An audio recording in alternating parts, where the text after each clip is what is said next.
I used to believe I had everything a man could ever ask for: a loving wife, a warm home, and a future that felt certain. Lena wasn't just my wife. She was my calm in the storm. The kind of woman who could turn chaos into comfort with just one smile. Every morning began with her soft laughter echoing through the kitchen, and every night ended with her head resting on my chest, whispering how lucky she was to have me. I believed her. I believed in us. We built a life together from nothing. Long drives, movie nights, lazy Sundays filled with burnt pancakes and love songs. It wasn't perfect, but it was ours. Or at least, I thought it was. From time to time, Lena mentioned her ex-boyfriend, Ethan. The first few times, I brushed it off. Everyone has a past, right? She said they were still good friends, and I wanted to be the kind of husband who trusted his wife completely. But every time she said his name, something inside me tightened. A quiet voice whispering, "Don't ignore this." Still, I silenced that voice. Because love, I thought, was about trust, not suspicion. I didn't realize that sometimes the people we trust the most are the ones quietly rewriting our story behind our backs. I was blind, happily blind, until the day she told me, "Ethan's back in town. We're just catching up." That was the moment my perfect marriage began to crumble, piece by piece. It started with a simple notification sound, a faint ding during dinner. Lena picked up her phone, and in an instant, her face changed. A faint smile curved her lips, the kind of smile that wasn't for me. I asked, half curious, half concerned, "Who's that?" She hesitated for a moment before saying casually, "Oh, it's Ethan. He just got back in town." That name again. Ethan, the ghost from her past that I thought we had buried long ago. She said he wanted to catch up, maybe grab coffee and talk about life. I forced a smile. "Sure, if you want." What else could I say?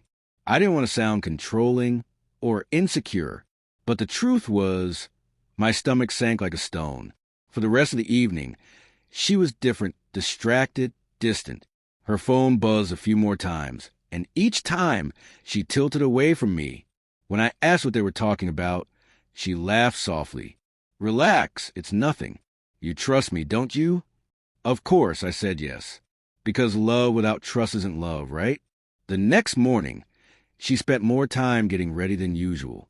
She wore a dress she hadn't touched in months, sprayed the perfume I bought her on our first anniversary, and looked at herself in the mirror a little longer than normal. When I asked if she was excited about meeting him, she said, "It's just coffee. Don't make it weird." She left with a lightness in her step that broke me in ways I couldn't explain.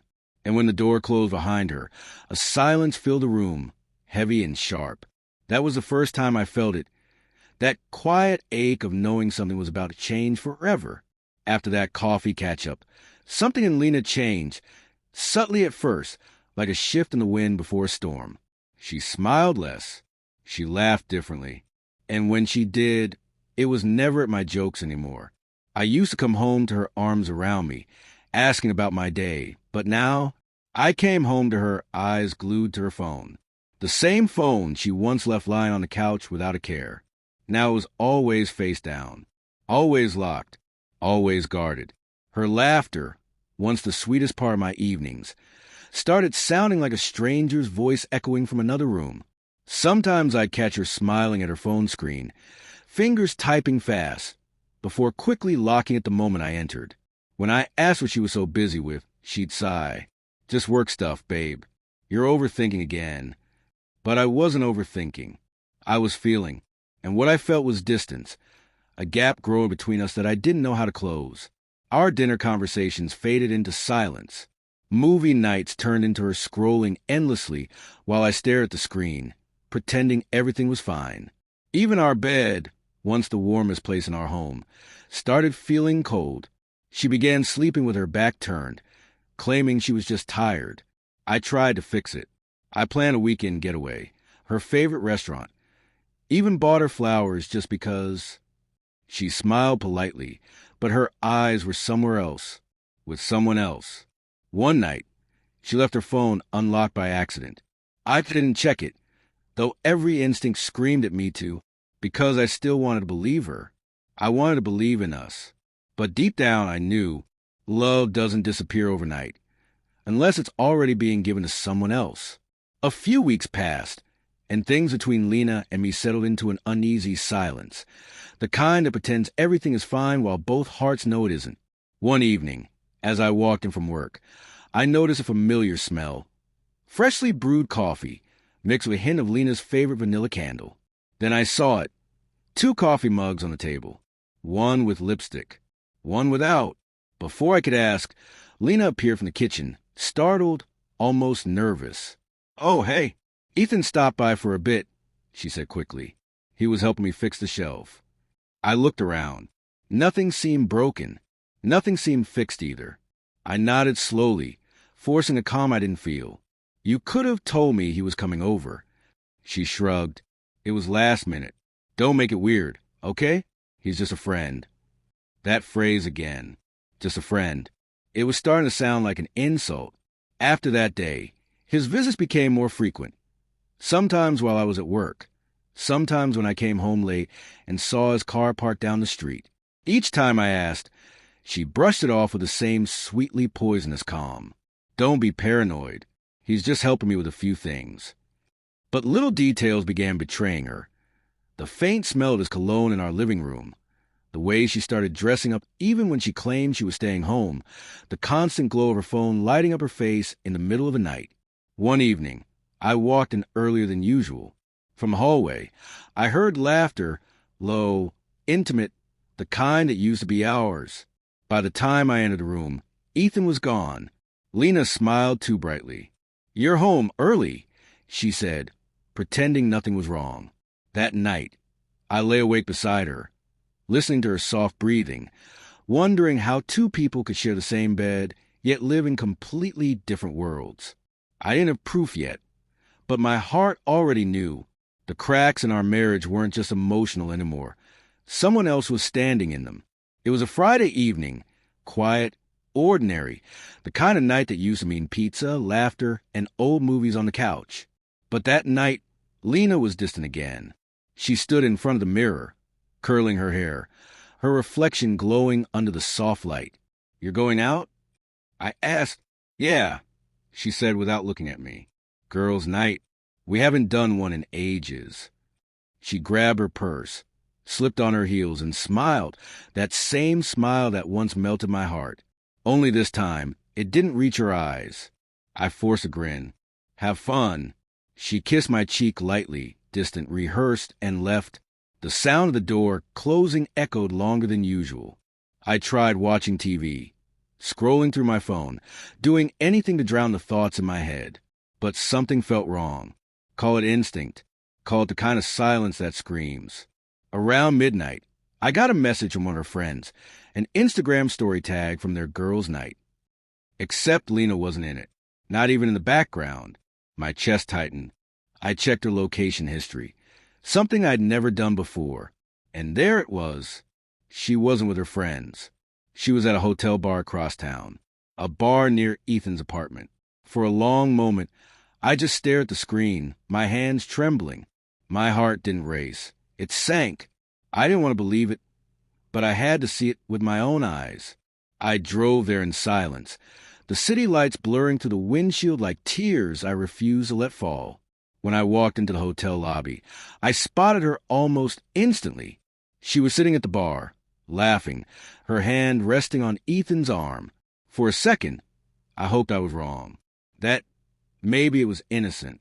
Then she leaned closer and kissed him. Something inside me broke. Quietly, cleanly. I didn't shout. I didn't make a scene. I just walked up behind her and said, my voice steady but shaking, "So this is your idea of catching up?" Her smile vanished. The color drained from her face. Ethan turned, stammering, "Man, it's not what it looks like." But I'd already seen enough. Without another word, I turned and walked out, leaving behind a woman I thought I knew and the life I thought was real. I don't remember the drive home that night. My hands gripped the steering wheel, my eyes fixed on the road, but my mind was somewhere between rage and disbelief. The world outside blurred, lights, people, noise, none of it mattered. The only thing echoing in my head was her voice. "He's just a friend." When I walked through our front door, the house felt colder than it ever had before. Her perfume still lingered in the air, sweet but suffocating. I sat on the couch, staring into the dark, waiting for her to come home. Hours passed. Then, the sound of keys at the door. Lena stepped in quietly, her eyes widening when she saw me sitting there motionless. "Hey, you're up?" she said carefully, setting her purse down. I didn't speak. I just looked at her. That silence said everything. Her voice trembled. "I can explain." "Then explain," I said softly. My voice didn't rise, it broke. Tears filled her eyes. It wasn't supposed to happen. We were just talking, and then you kissed him. I interrupted. "I saw you." She froze, the truth catching in her throat. I didn't mean to. I laughed, but there was no humor in it. "It just happened?" Do you realize how many times people destroy everything they love with those two words? She reached for me, but I stepped back. "Don't," I whispered. "Please don't." For a moment, we both stood there, two strangers surrounded by the ghosts of what used to be love. "I made a mistake," she sobbed. "Please, we can fix this." I looked at her, really looked. The woman I married was gone. What stood before me was someone I no longer recognized. "You didn't make a mistake," I said quietly. "You made a choice." I grabbed my jacket and walked toward the door. She called my name once, twice. But I didn't turn back, because some betrayals don't deserve an argument. They deserve silence and a closed door. I didn't sleep that night. I drove aimlessly through empty streets, the radio off, my thoughts louder than any noise could ever be. Every corner of the city seemed to whisper her name, a cruel reminder to life I was losing one heartbeat at a time. By sunrise, I found myself parked outside our house, staring at the door I no longer wanted to walk through. Still I did. Habit, maybe, or hope. Lena was sitting on the couch, eyes swollen, makeup smudged, a picture of guilt wrapped in regret. She looked up when she heard me. "Please, can we talk?" she said softly. I didn't answer right away. I just stood there, staring at the woman who had promised me forever. She started crying. It didn't mean anything. I don't even know why it happened. Her words hit me like tiny shards, each one cutting a little deeper. "Then why did you lie?" I asked quietly. "Why all the secrecy? The texts, the late nights, the perfume, the laughter that wasn't for me." She covered her face with her hands, shaking. "I don't know. I was confused. Confused people don't hide things, Lena," I said. "They don't make a choice, over and over again, to betray the person who trusted them most." Silence filled the room. Heavy, final. "I still love you," she whispered. I smiled sadly. "No, you love the comfort I gave you. You love knowing I'd always be here. But you lost me the moment you kissed him."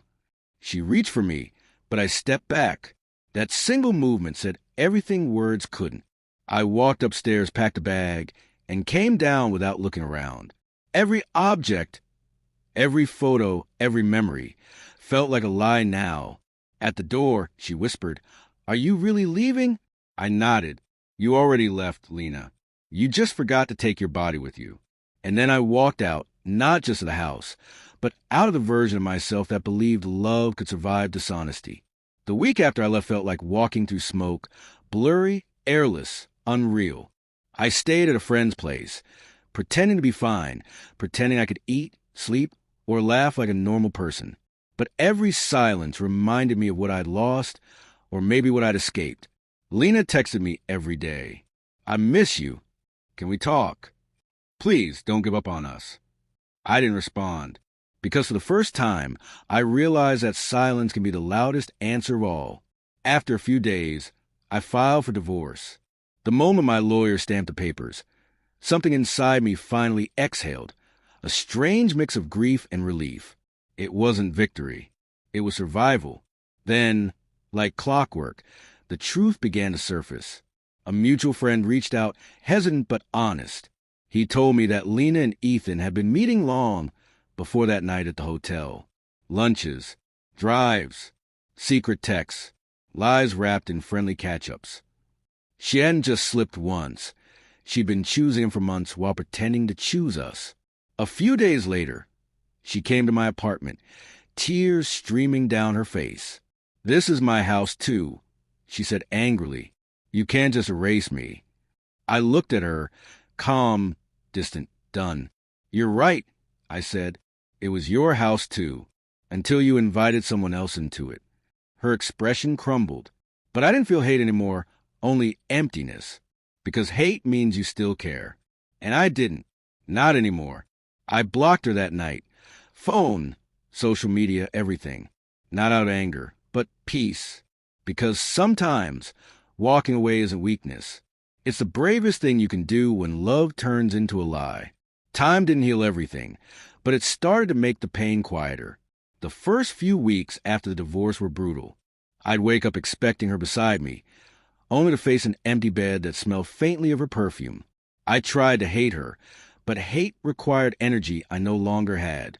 So, instead, I focused on breathing, on surviving.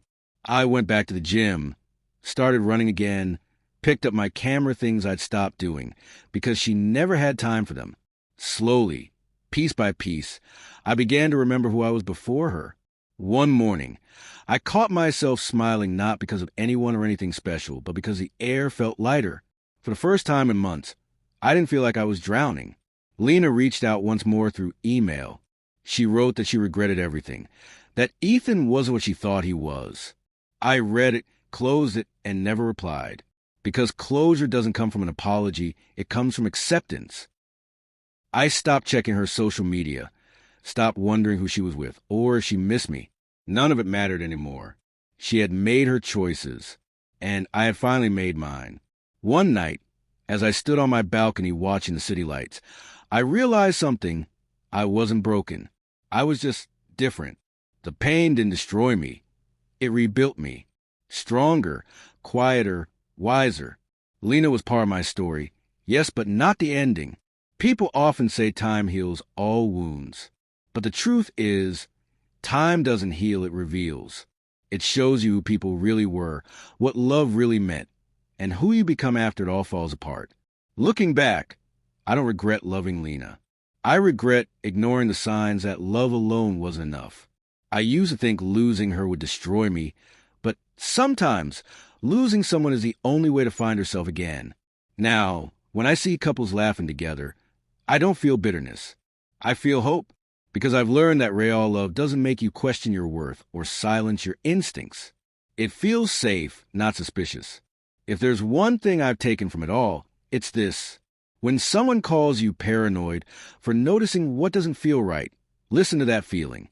That's not paranoia. That's your soul trying to protect you. Lena taught me a painful truth, that betrayal doesn't always shout.